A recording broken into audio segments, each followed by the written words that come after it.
Good afternoon, everyone. So I apologize. I'm going to sit mostly through this lecture. I managed to do something to my knee yesterday, and I'm having trouble moving around very much.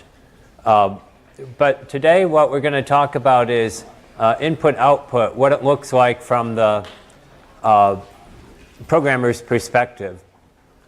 And this is you've already learned sort of a lot of the standard Unix libraries for like printf and scanf and those routines, and we'll talk about them a little. But what we'll first talk about is actually lower level I/O, stuff that is directly interfacing to the operating system.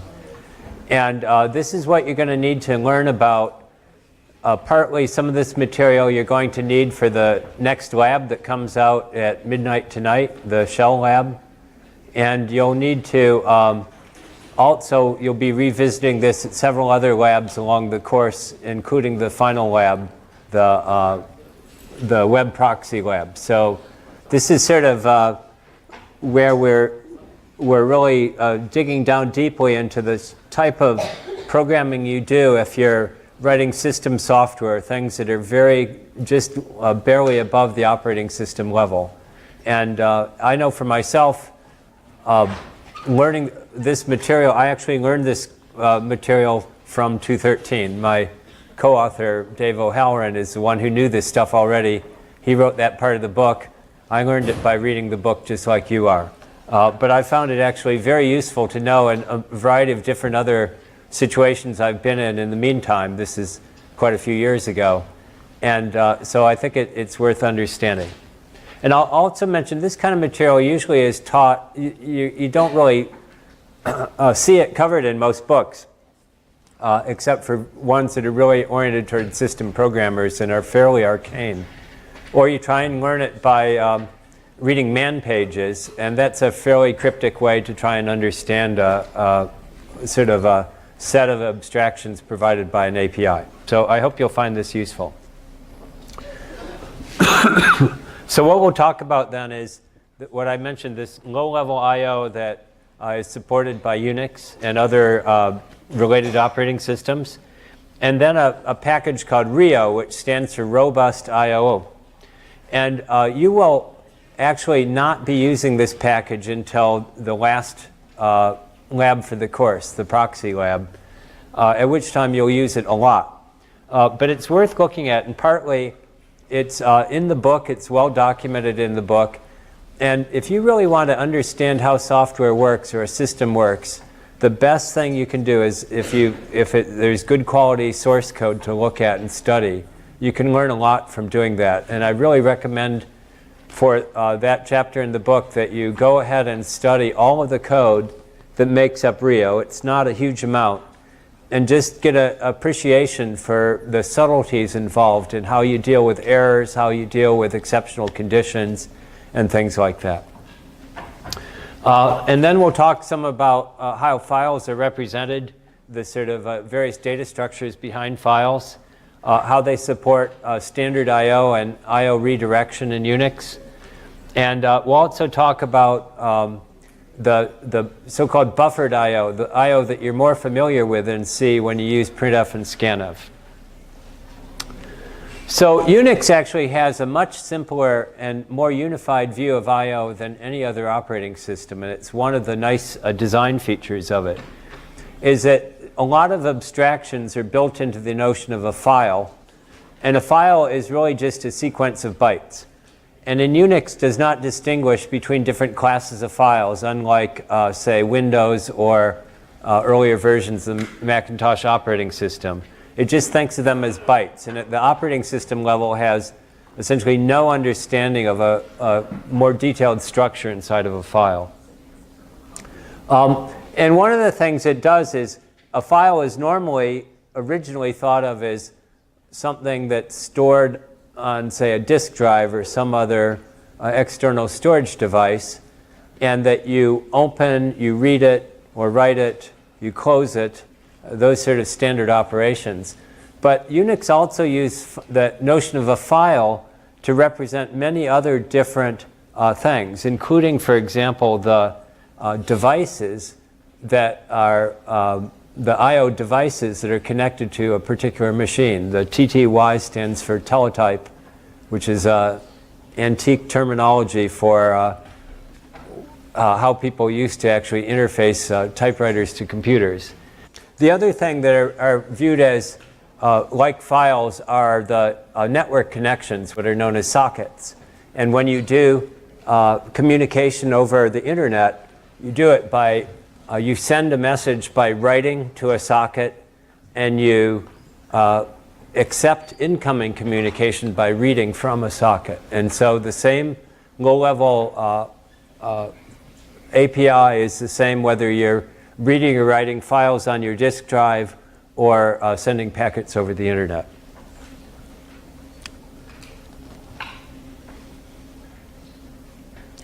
So the core operations then associated with files, of course, are opening and closing them and reading and writing them.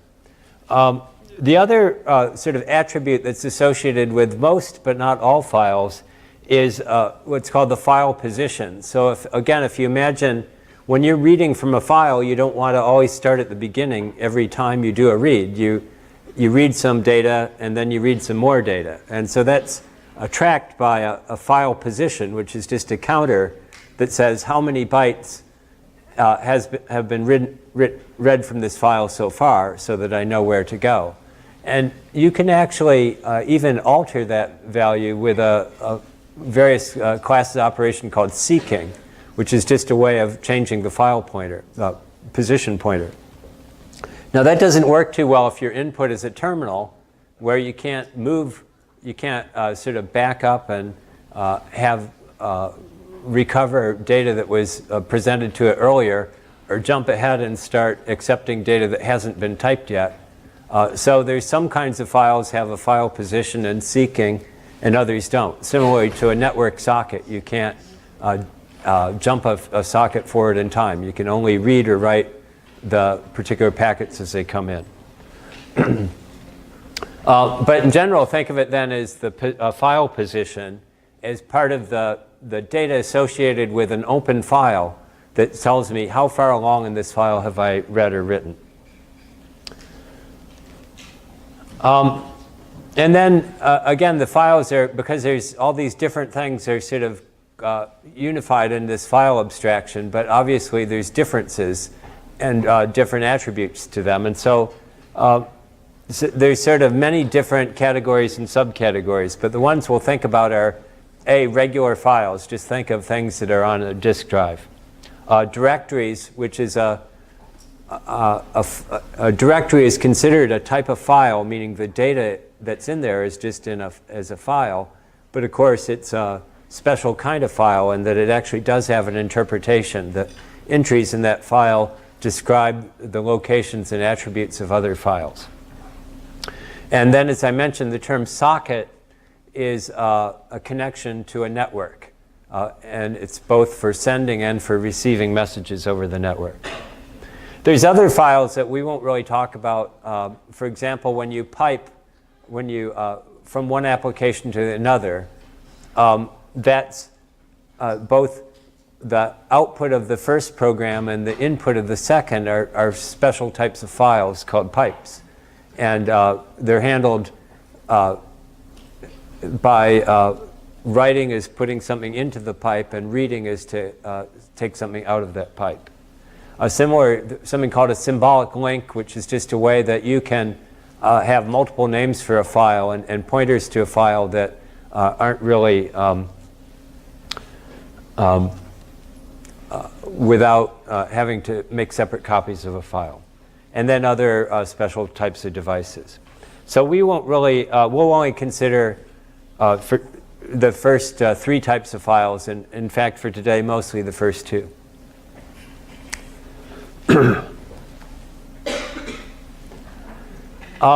So the idea of a file then is it just contains arbitrary data, and the operating system really, for a regular file, doesn't try to get into the details of what's inside that file.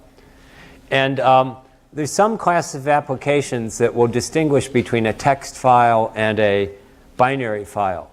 Not really at the operating system level, but more at higher levels.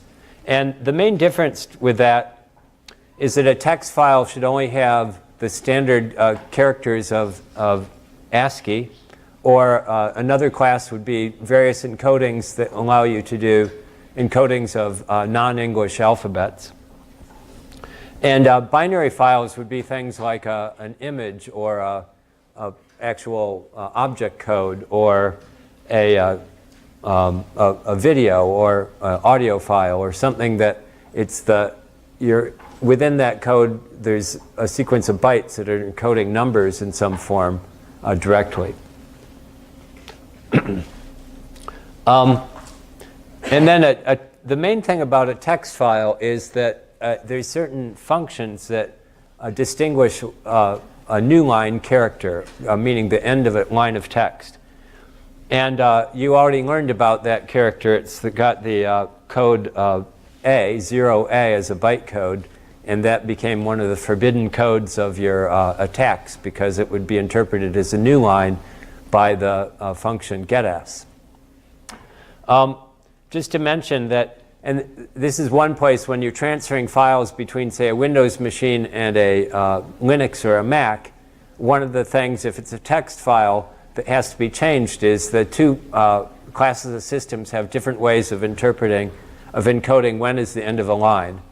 And in a Linux or Mac file, it's just this character code A, which stands for line feed, whereas the Windows files finish with a 2-character end of line, carriage return and line feed. And I show you this picture of an object that you've probably only seen in museums, but it's a typewriter. And just to tell you what the heck is a carriage return and what's the line feed, I thought you might like to, in case you've never actually used an old-fashioned typewriter. Basically, at the end of on the left-hand side of a typewriter is this bar, and when you start typing along, this roller with your page on it chinks along, and it comes to the end, and then you want to get back to the beginning of the next line. So you want to both do the carriage return, which is this thing, shove it to the right, and you want to do a line feed. You want the roller on it to go down to the next line. So there's a knob here that you can twist by hand, but in general what you do is you type along and then you go slam like that, and this lever both pushes the thing back and it rotates the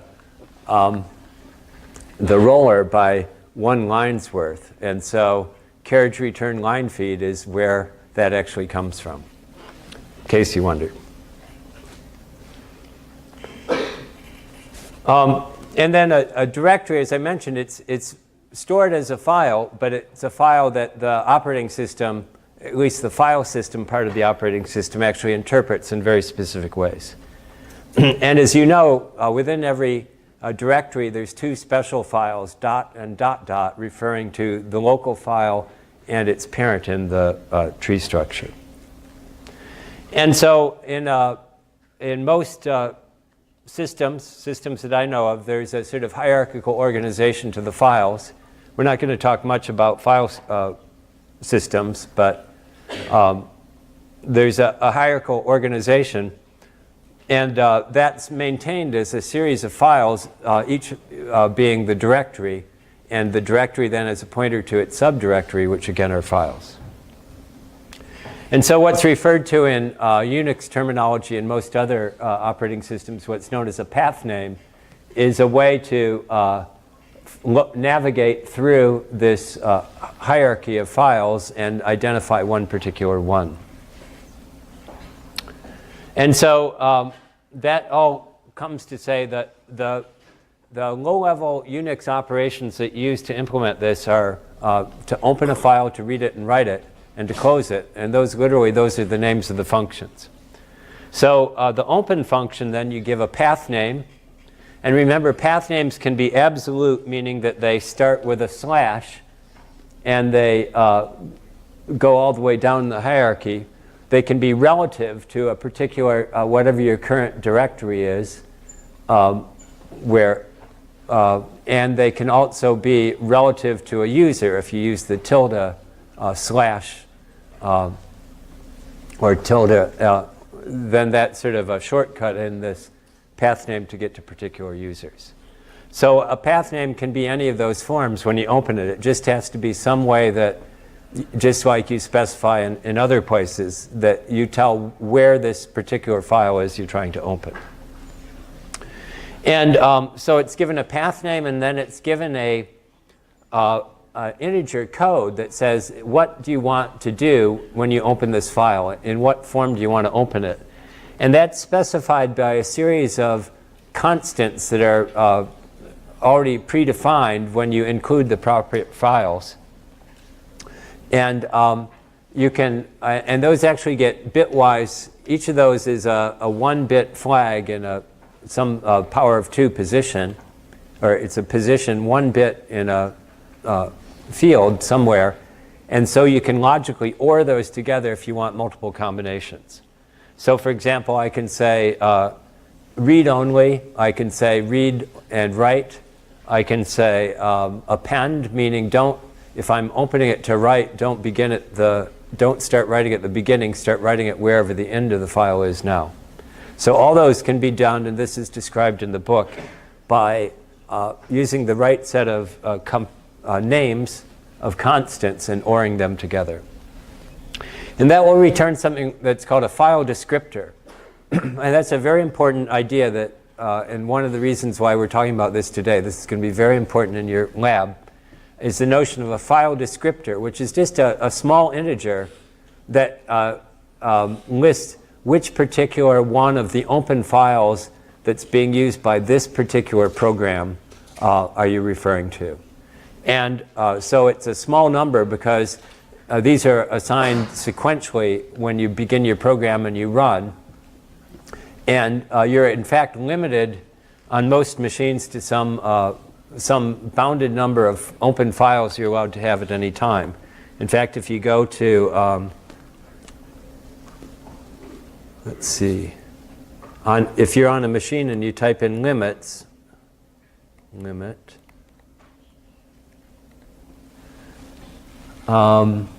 you'll see there that entry called descriptors, 1024. It says that you can't have more than 1,024 files open at any given time. And in fact, if you've got 1,024 files open, it's a chance you're doing something really seriously wrong, meaning that you haven't been closing the files you should be closing.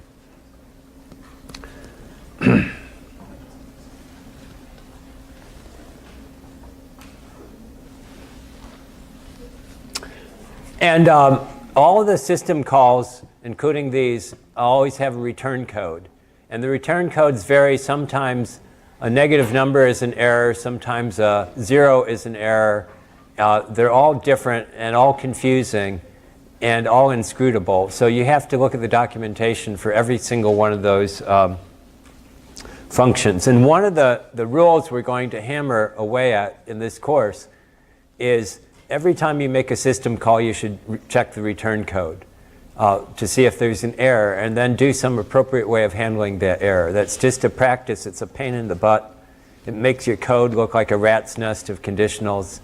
You really would rather not, because often there's an error, and deciding what you're going to do when there's an error is harder than just ignoring it altogether. And so there's a lot of code out there where people just cross their fingers and hope there's never errors in their system calls. But we're going to really push on you hard to say every time you make a system call, check the return code and do something if it's not right.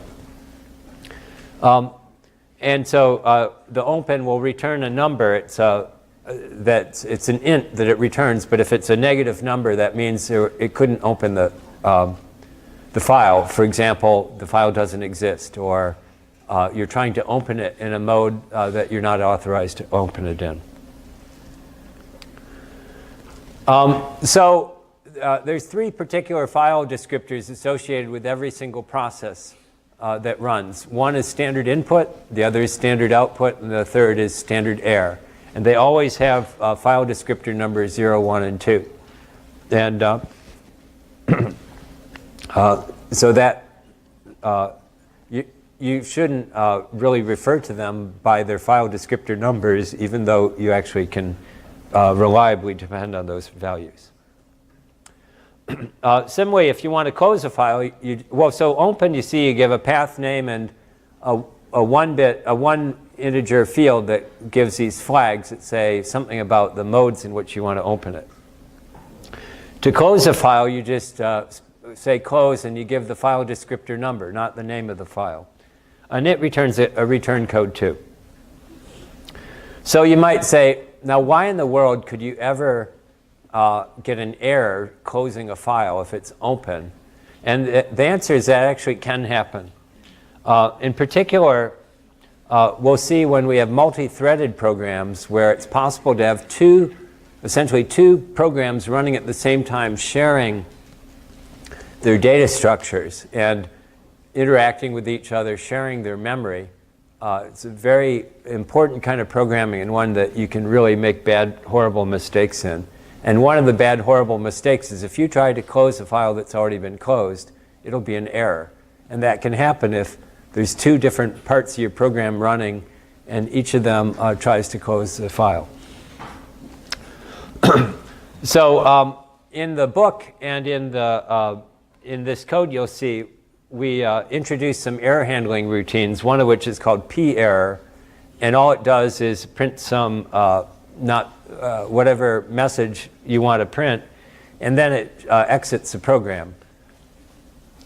Or no, I guess it doesn't. I'll mention in a little while. It just prints an error message. But the point is, even something as mundane as closing a file, you should be checking the return code. Okay, so this is the function that reads at this low level is called read. And it's given a file descriptor. You provided a pointer to a buffer that you've had to allocate either statically or via malloc. And you also specify how long that buffer is so that it can't overflow that buffer. And read just means read as many bytes as you feel like, but no more than the number I tell you to, which sounds like a weird statement. What do you mean, what you feel like? Well, it has to read at least 1 byte. So if, for example, it's a standard input, it will hang there and wait until, actually with standard input, it will wait until you've typed in a string and hit the return. And it will then read at least some fraction of that into the program. If it's a network connection, again, the read will just wait. It will hang until something arrives on that particular network connection, and then read in some number of bytes that have been sent to it. And I'm being vague by saying some number, because the truth is there's no guarantee it will read any fixed number of bytes. It will read at least 1, and it won't read any more than that buffer is, but the number between that might be variable. And so when it reads less than the maximum number of bytes you specify, that's called a short read. And that can and does happen, and you have to write your code expecting it. And we'll talk about that a little bit.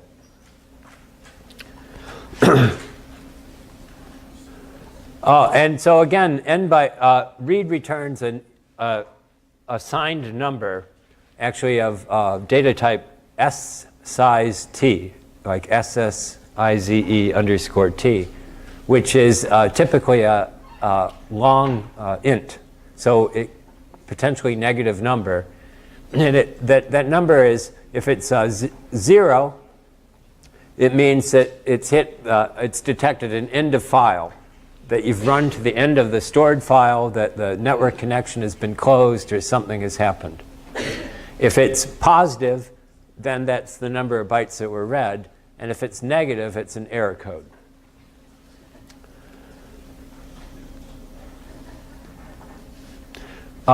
So as I mentioned, if it reads fewer than the number of bytes you specify, that's referred to as a short count. And I'll talk about why that would occur. Writing is sort of the same idea, that you provide a file descriptor, you provide a buffer where the data that you want to write out is stored, and you give how many bytes long do you want your write to be.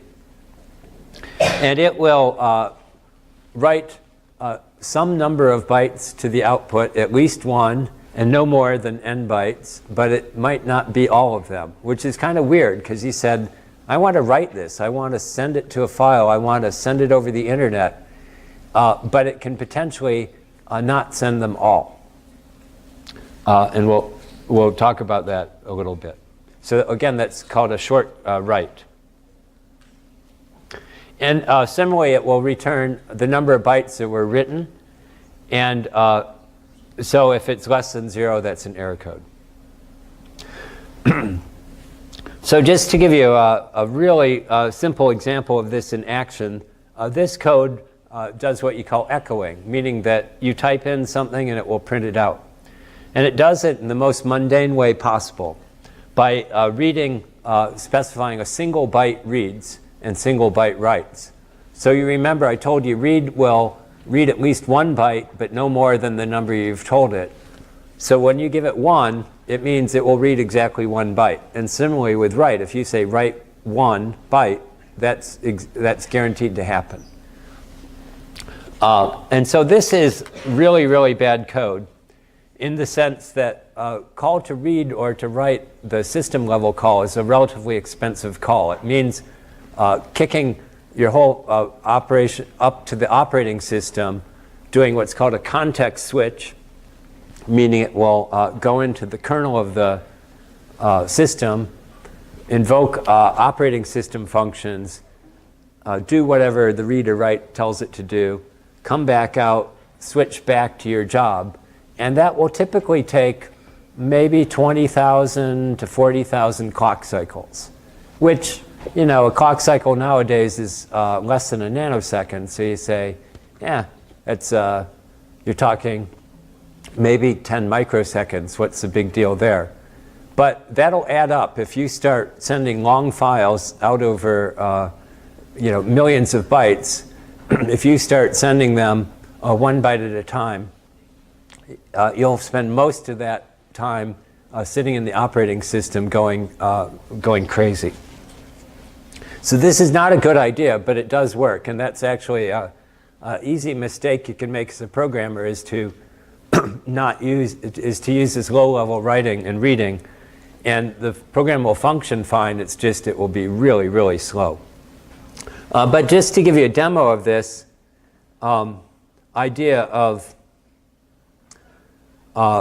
calls to the operating system, there's a pretty cool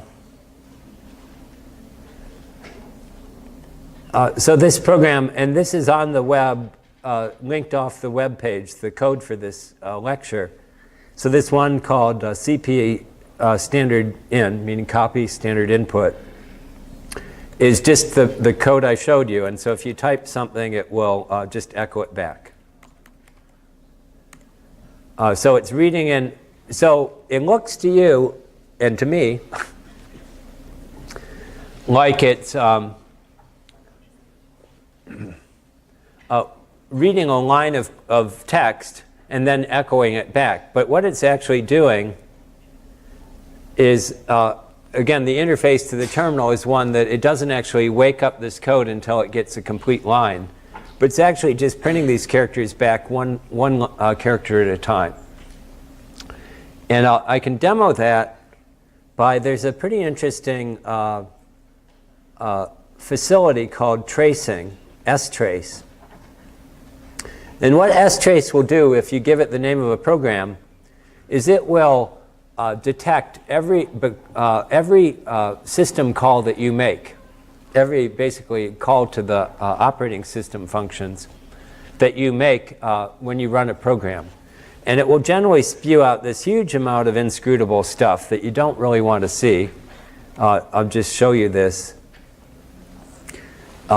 It's telling you, logging every single call, and it's usually way too much stuff. So the more useful way to do this is to give it an argument that says, I only want to watch some limited class of functions when this is running. And so what I just want are calls to the write, the low-level output write. And you'll see that what happens then is this string I typed in turned into a series of 1 byte writes calls to the low-level write function. So, and of course, similarly, I could show you the reads and writes. Let's try that.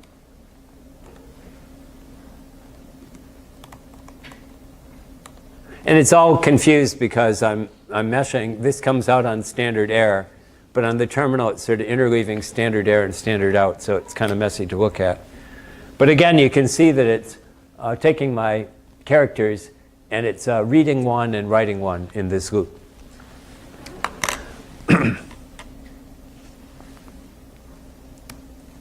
So let's see, Control D to get out of it, back to the code.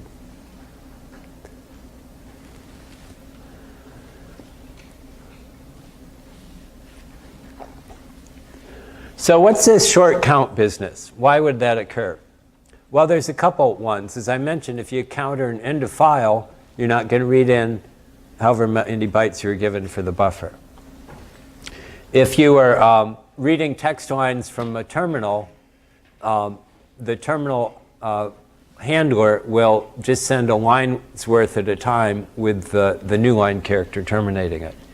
If you're reading or writing a network packet, the way network packets work is that, or messages, if you have a big long message, it's broken into smaller chunks, typically about 1,000 bytes or so. Question? So you try and read from like an empty file, does that count as a short count or would that count as an error? Because you're already at end of file. If you try to read from an end of file, it will return 0. So just count as a short count then? Is that a short count? It's a really short count, yes, Well, but it's not a negative. Like read. Yes, so as it says here, if you encounter an end of file, it'll actually, there's two things actually, it's a really good question. If you're like near the end of a file, you have 100 bytes left and you say read 200. Your first call to read will come back and get 100 characters, it would say 100 and it will get that number. And then you call again a second time and it will return 0. And so that's how you actually detect the true end of file, as opposed to some other reason you might have gotten a short count, is if that you actually get a read of 0. The only case you'll get that for is an end of file. So that's a good question. Thanks. So again, if over the internet, typically packets are around 1,000 bytes. It actually depends on where it's gone through, what layers in the protocols it's gone through. But 1,500 bytes is actually the standard, what they call minimum transmission unit. So if you have a big long file, it'll come back in blocks like that. And if you're trying to read into a larger buffer, it will typically come back in chunks. Question? Is there a limit to the standard in buffer size? No. In other words, and again, if you're writing code, you shouldn't expect any number particular. It will be dependent on the implementation. So in the echo function, a person just wrote a really long string. Would that cause any buffer overflow? No, because I'm only reading or writing one character at a time, right? So I guess you're asking, what if I spent a week typing characters in a really long string and hit return? I don't know. If you try it, let me know the answer. But it won't cause an error. But that part, believe me, they've really gone through that code a lot of times and gotten rid of all those lurking buffer overflow vulnerabilities in the code. But will it let you do it? I don't actually know. But you should write your code, again, expecting short counts is a possibility. And by the way, that's one of the headaches of using this low-level I/O is dealing with short counts. Is often sort of a nuisance at an application level. So you usually package this kind of low-level file I/O into other libraries that you're calling. We're only demonstrating this as the sort of lowest level in the stack.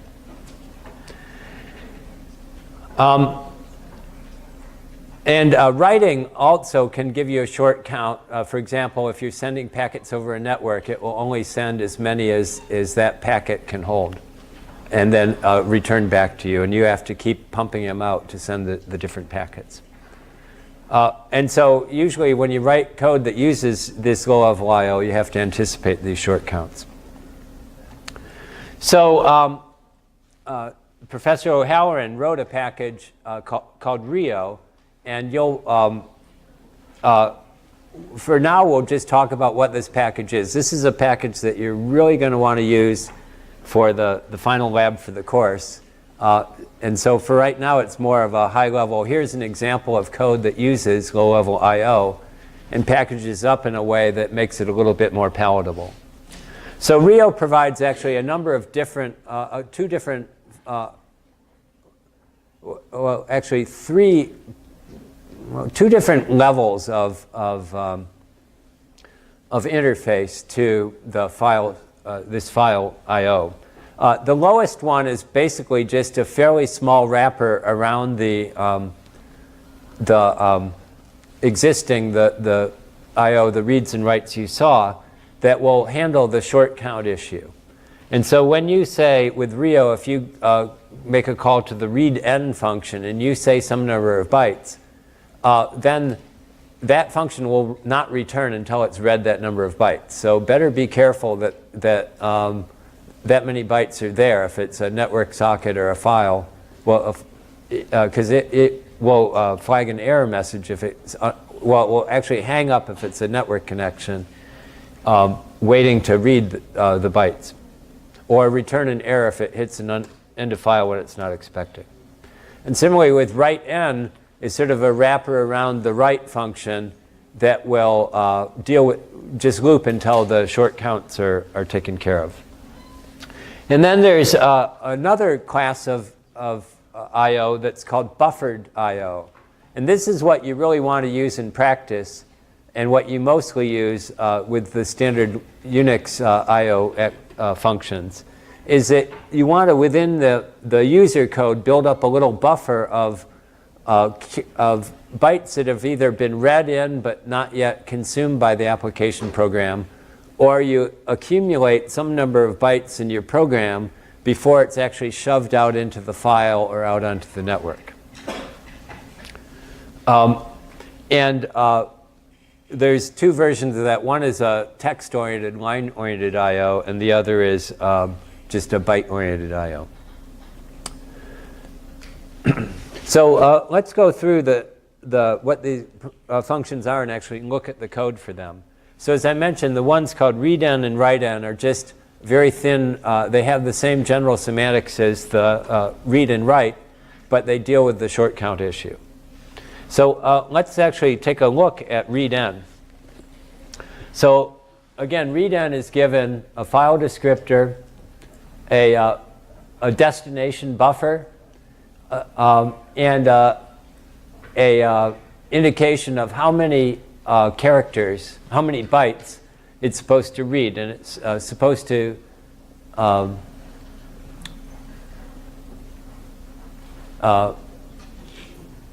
it's supposed to return, I guess it will return either a negative number if there's an error, 0 if it's at an end of file, or the number of bytes read. So I guess I was a little bit, I should have been more careful. If it hits an end of file partway through, it will return a short count. But that's the only case. It won't return a short count if it could have read more bytes. So the main loop here you see is it keeps calling read over and over again until it's happy. One way it can be happy is if it's read as many bytes as it was supposed to read in the first place. The other is that if it hits an error code, and you'll notice that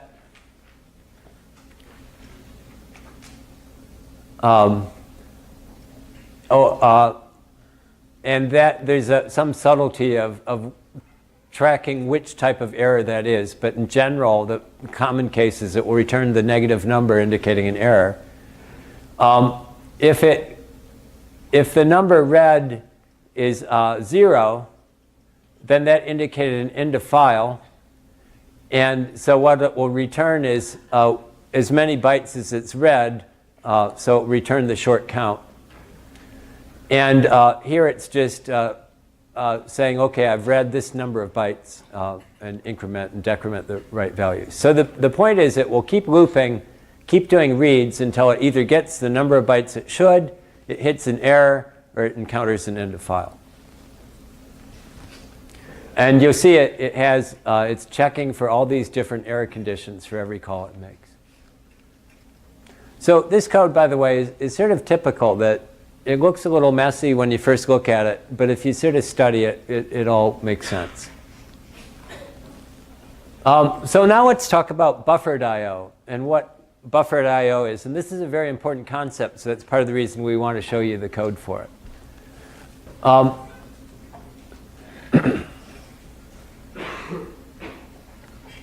So the idea of buffered I/O is that there's a buffer, meaning just an array of characters, array of bytes, that are allocated and associated with this particular file. And the program, if it's on a read, what it will do is it will fill up this buffer. It will give a read with a much larger number, with a large number, basically the size of the actual, how much memory you've allocated for this buffer. And the system will fill that up with up to that number of characters. And then when the user program wants to now look at this, get some bytes, it'll first check, do I already have some in the buffer that haven't been read yet? And if so, I'll just return those. And if not, then I'll refill the buffer. So the idea of it is, instead of every time going to the operating system and asking for one character or a small number of characters, the call to the operating system says, give me pretty much as many characters as you've got, up to some limit. And then I'll just go away and let the application program sort of pull these out a couple bytes at a time. But I won't bug the operating system to do it, I being the Rio function. And the way it does it is by just keeping a pointer of, that indicates what part of the bytes that I've already brought in from the operating system call, but haven't been supplied yet to the application program. And so in the sort of larger picture of things, if you imagine you're walking through a file, at any given point in time, this buffer will represent some range in that file, where the green is the stuff that's already been read by the application program. The pink is the stuff that's been read from the operating system out of the file, but not yet read by the application program.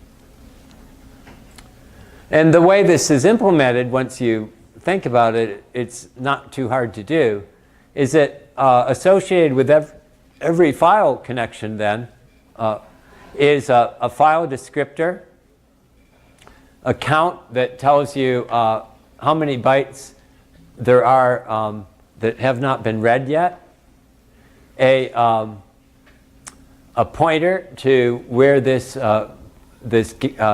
changeover is, and then the actual storage of the buffer itself, the characters allocated, the bytes allocated to the buffer itself. And so here's an example then of using Rio to do this echo, that you first read a line, and reading a line means it will look for and stop at a line feed character, and writing it back out. And again, if you do the demo,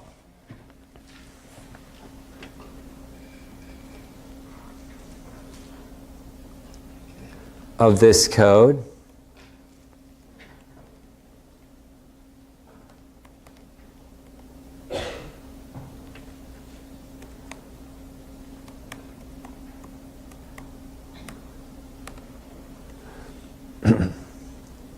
it's a little, again, let me just trace writes because it's a little hard to see. The reads are hard to figure out with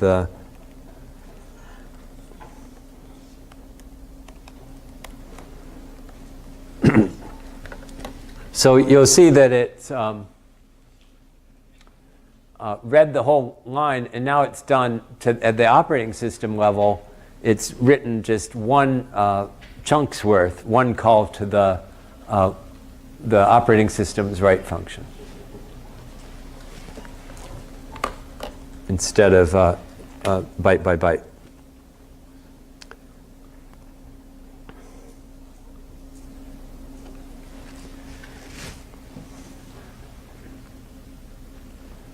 Okay, so again, I'm not going to go through all the code, but it's actually worth your while to do this. And by the way, I've actually done some applications where I took the Rio code, I wanted to add some features to it, but it's a very useful starting point to be able to build your own customized routines. Okay, so let's talk about some other parts of files. One is that associated with a file is what they call metadata. So the data are the actual contents of the file, the actual bytes inside that file. But there's a whole bunch of other stuff that's associated with the file. Information about what type of file it is, what protection, read, write, execute protections it has, some information about the ownership of that file, what type it is, and also the times associated with it. When was it created? When was it last accessed? And when was it last modified? So that's known as metadata, and every file has that kind of information associated with it. And you can actually, and it's in a data structure called a stat data structure. And you can, if you want to write code that then sort of probes the directory structure of a file system, you can make a call to the stat function, and it's given the path name of the file you want to stat, and then a pointer to one of these stat data structures, and then that data structure will get filled in by the information for this particular file. And then you can test various attributes about that file and see, basically get the information that's stored here. And there's all these nasty compile time constants that you use, or macros that you use to look at and examine these metadata.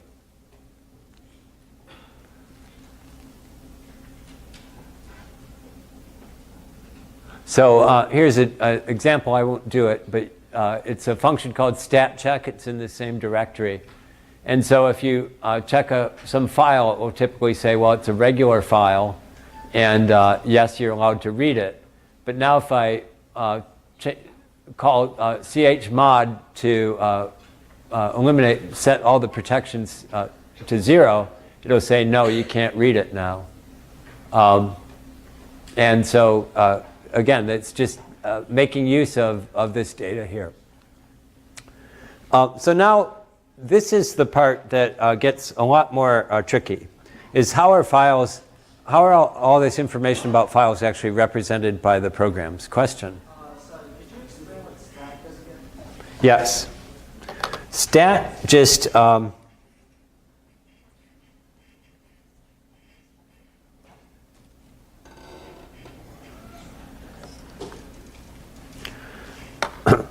I'll tell you one way you can find out what stat does. If you say man to stat, you'll get more than you want to know. So in general, if you say man stat, it'll give a Unix command that you can use to stat a file. So I can say stat dot.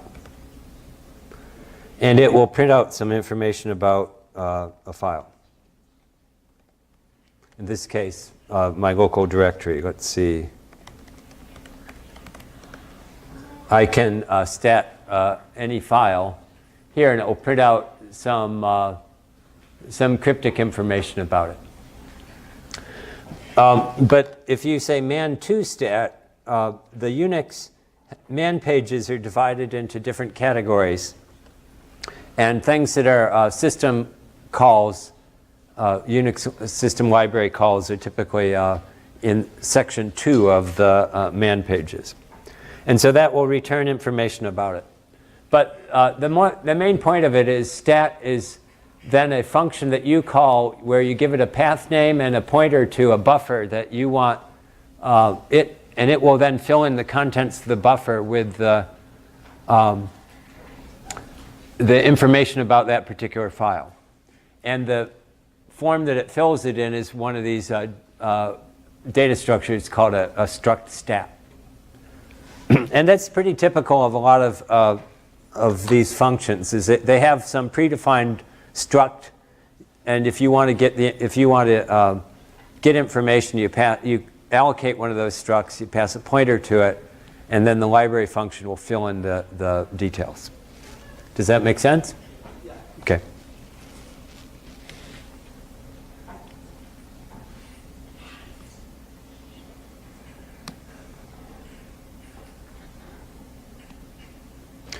Okay. So now let's look at some of the internal data structures that the operating system maintains regarding the files associated with a program.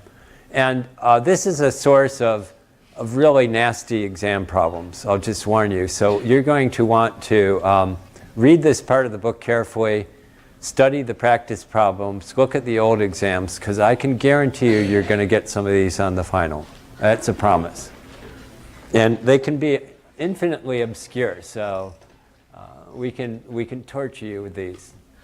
So the main point is that associated with any executing process, which you can think of a process as a running program, is a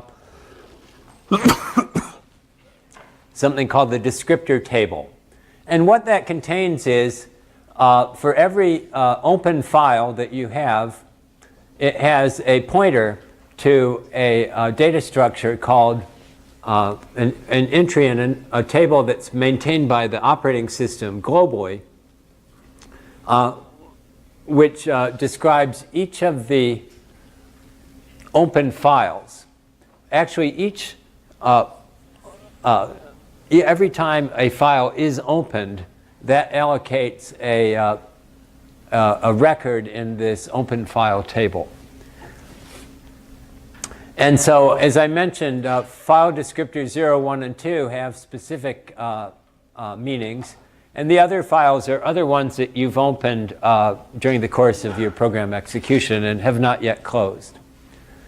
So that's so each of these then is a reference to a particular open file, and it gives information about that file, and it also gives the position in the file that's currently, as I told you, every time you open a file, for a regular file at least, there's an associated position of where in the file was your last read or write, or where would you be your next read or write. And so that's the file pos. And there's also a reference count, which is used by the operating system to keep track of, because we'll see it's possible to have multiple processes sharing an entry in this open file table. And it uses this reference count, which is a standard way of keeping track of memory allocation, to know when it no longer needs that entry. When there's been enough, when the file is no longer accessible and therefore this entry is not needed. So for every one of your open files, it will have an entry in this table. And this table, as I said, is shared across the whole operating system. And then associated with every file is called a vnode, which stands for virtual node. And this is where that contains the sort of information about this file, in particular, where is it stored, this information that you can get from stat and things like that. How big it is and things like that. So that's for every file in the system actually has a vnode entry, whether it's open or closed. Now this can get complicated. So for example, if within a single program you call open twice on the same function, you'll actually get two different file descriptors. And you'll be able to access that same file and have two different positions in it. And it makes sense if you imagine you're reading from a file, and you might want to read from two different positions in that file within the same program. And you can do that. That's perfectly legal. You just call open twice, and that will keep track of two different positions. So the point is, these file descriptors might be referring to the same file, but they're actually at different positions within the file. And that can happen also if you've opened a file for both reading and for writing, and you're writing ahead and then reading characters, bytes that have already been written. That makes sense. It's not such a good idea to have two different write file opens that are writing simultaneously. You can mess up the file pretty badly that way. But there's nothing in the operating system that prevents you from doing that. So it won't. It's not a good idea, but it's a legal operation. So that's the point, is you have to distinguish at what level is sharing taking place. And you see that if you have two different table entries sharing one file, then what's different there is that you can be working at different file positions. Similarly, of course, the more common thing is you have two different open files and they're referred to different files.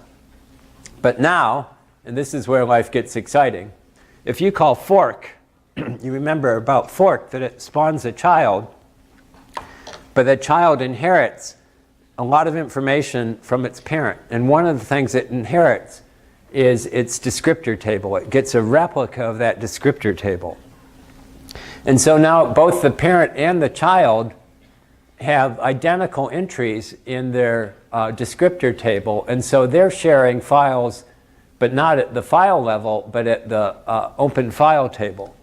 And what that means is if the parent does a read, it'll bump along the file position.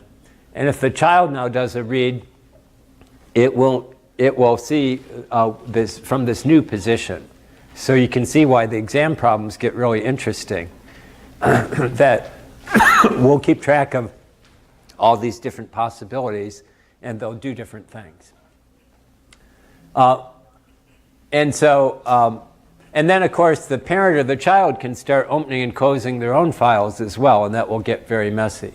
And here's, you see the reason for having reference counts here, that if you have a lot of forking going on, then you can create multiple pointers to this table entry. And in order to really, really close the file, each of these has to call close before the file is truly, truly closed from an operating system perspective.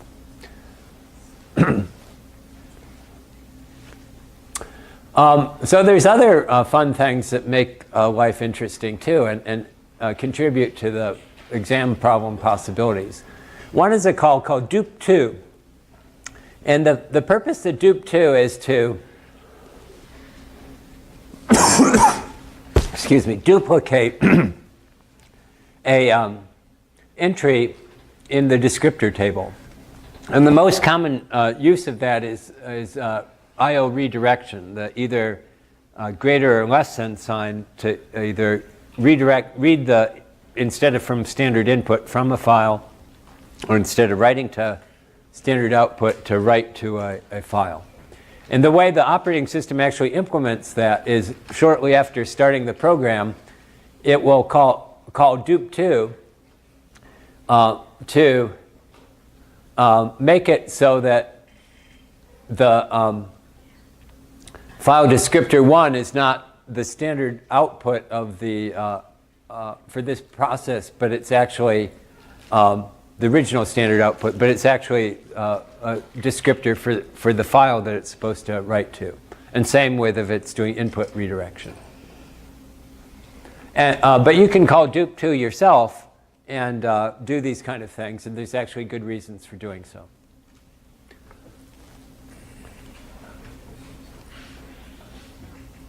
So in particular, imagine I open a file and standard output points to the sort of normal thing. And I open a new file, I call it B, and then I call dup2, excuse me, and now what both file descriptor 1 and file descriptor 4 are sharing this entry in the file table, and you see the reference count of 2. And so in order to really close it then, what would typically happen at this point is happens before it starts your program. You'd want to close file descriptor 4. And in fact, there's a lot of bugs you can make by not closing files. And it's easy to make mistakes when you have multiple entries in these tables. Yes? So by doing that on the previous slide, don't you lose the reference to standard out? No. See, if I close this one, it just decrements this reference count. But this remains a valid entry here. Right, but wasn't standard out originally pointing to file A? Yes. So But dup2 will decrement the reference count of the original. So dup2 goes backwards from where you'd think it should. So dup2 is the, I want what I referred to, for example, file descriptor, I want file descriptor 4 to become what I can use to and refer to with file descriptor 1 here. It will actually decrement the reference count of this before it then does the copy. Otherwise, it would create like an orphan in this table, right? So anyways, dup2 also is a powerful but dangerous mechanism. So now finally, let's just mention the much more common I.O. that application programs use is what's known as the standard I.O. And that's what's documented in KNR, and it's actually part of the C standard, all these different functions. And so the main feature it adds is sort of like what you saw with the Rio package. It adds buffering. So it doesn't have to do this low-level stuff. And it voids all some of the nastiness.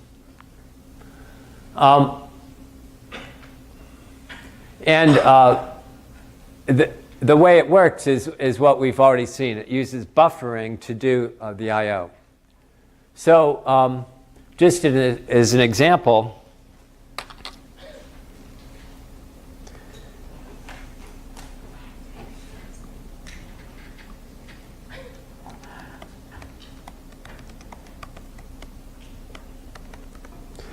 here's some code that calls printf one character at a time to print the word hello.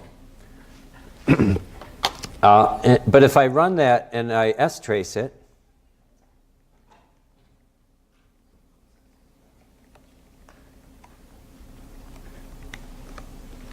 you'll see that there's only one system call to write. And it works the same way you saw with the Rio code.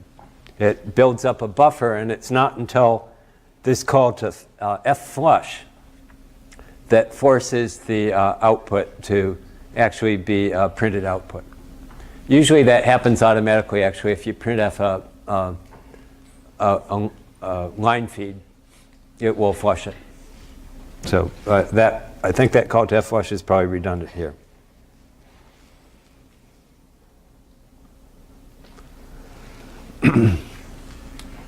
So, and so that's the benefit. So buffered I.O. is much more efficient because because of the buffering.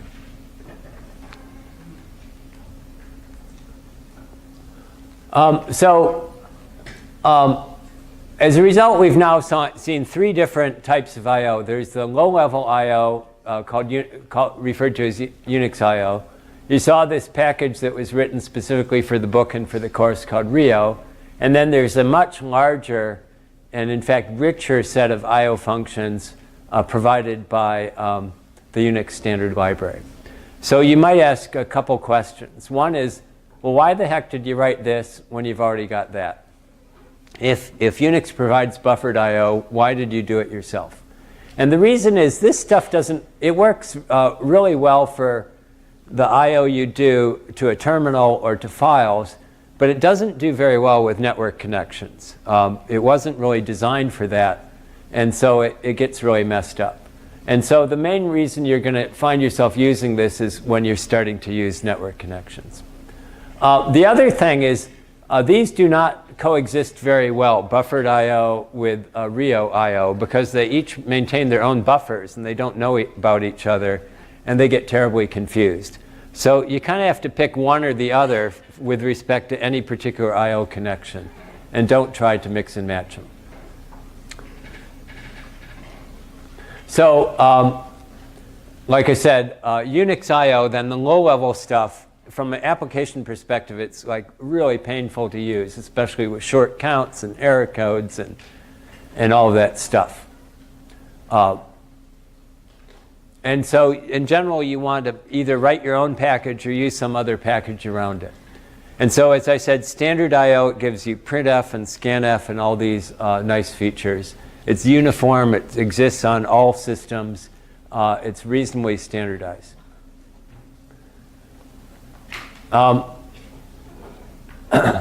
So in general, then, use the standard I/O for most of your day-to-day uses of files. Use raw I/O for low-level stuff, like when you have to. And partly, it turns out, signals are not, you shouldn't use standard I/O when you're writing signal handlers. And then the Rio you're going to find useful in particular for doing networking. One other thing that you should, one bug that students do over and over again in this course is they try to do line-oriented I/O on things that aren't lines. So like a JPEG image or something like that.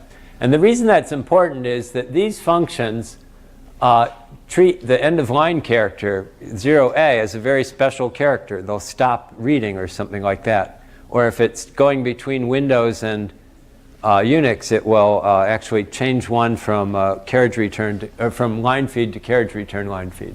Similarly, functions like strlen and strcpy will stop when they hit a null byte. And that's not what you want to do when these are network packets you're trying to send out. So be careful. Some of the functions you've used a lot and you're very familiar with may be completely inappropriate for things where you're doing binary data or you're communicating over networks and things like that. So be sure you understand what you're doing when you start to use these kind of functions. So those of you who really want to know this stuff, there's a fellow named Richard Stevens who unfortunately died quite a while ago. But his books live on, and there's various people have signed up to become co-authors with him in his absence, and creating new editions of these books that used to date back way far. So, and if you really want to know how this stuff works, you want to be the ace programmer, these books are the best you can get. But I'll also warn you, your bookshelf will become very heavy laden because there's the volumes 1, 2, and 3, and then there's networking books, and Stevens is like a encyclopedic reference, but they're excellent books. If you really want to understand something, read Stevens. And there's another book that is just specific to Linux that's fairly nice and somewhat, it's very detailed, but since it's only trying to deal with Linux, it's a little bit less weird than trying to read Stevens, because Stevens will say, in this version of Unix it works this way, in this version it works that way, and blah, blah, blah, and it's all different, and it will drive you crazy. But Stevens is still, it's an outstanding set of books. Okay, so this is an example, and I'm not going to go through it, but these are the kind of things that we use to torture students, that you open some file descriptors, and you do some dupes, and you do some forks, and so you end up with a real spaghetti for all the pointers and what's shared and what's not shared, and then you ask, what will this print? And of course, you'll have to trace through in great detail what's really going on. So those are in the book, and I recommend you work on some of those. Okay, that'll do us for today then.